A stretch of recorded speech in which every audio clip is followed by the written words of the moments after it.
Okay, let's have a look at the answers to these puzzles. First let's tackle the easy one. Off we go then, white to play and mate in 1.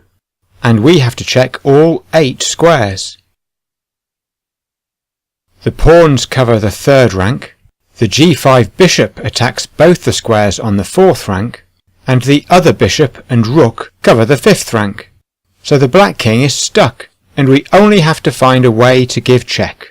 But all of the pieces that can give check are already doing other jobs, so we have to think carefully before we move any of them. Perhaps you spotted that white's h-pawn doesn't have to do this job, because white's f-pawn is also attacking g3.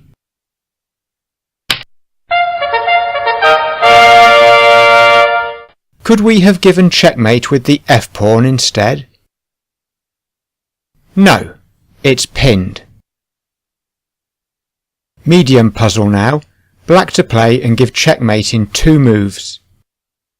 And with the rook defending the pawn, and the pawn attacking b1, the white king isn't going anywhere, so we just have to give check. Can you find the 2 ways black can give check?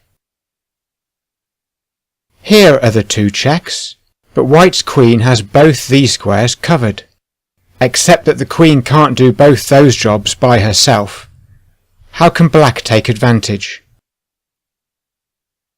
We have to get this the right way round, and the right way is queen first. White has to take the queen,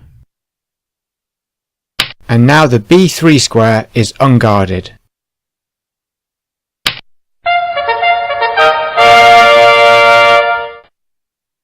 Okay, let's sort out the hard puzzle, white to play and mate in 3. The only square the black king can move to is b8. There are quite a few black pieces helping to defend, so we need to look for weak squares around the black king. Let's go through them one by one. This is something you could do in your games. a8 looks safe at the moment, because it's quite difficult for the white pieces to get there, and b8 looks to be well defended. However, c8 looks to be a weak square. White has lots of attackers, so we'll leave it highlighted. c7 has enough black defenders, so this square is probably safe. White already has control of c6. b6 has enough black defenders, so this square looks safe at the moment. a6 is a little harder to work out. Black has 2 defenders, and white has 2 attackers, so that's 2 each. But because this black rook is needed to defend a6, we can count this white rook too. That makes 3 attackers against only 2 defenders. So let's leave a6 highlighted and look at our final square, a7. a7 has 1 defender and 1 attacker, so we'll take the highlighting off for now. We might want to think about this square if we run out of ideas.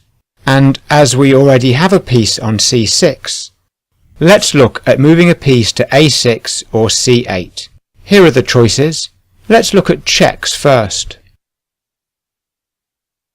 Okay, did you come up with anything?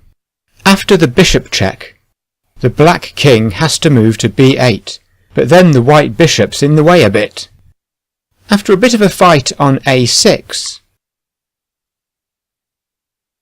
the black king still ends up on b8, but without the bishop in the way.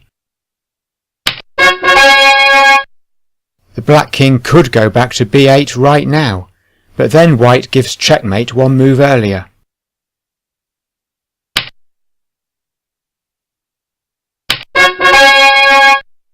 Now the black king has to move to b8, and the rook can finish the game.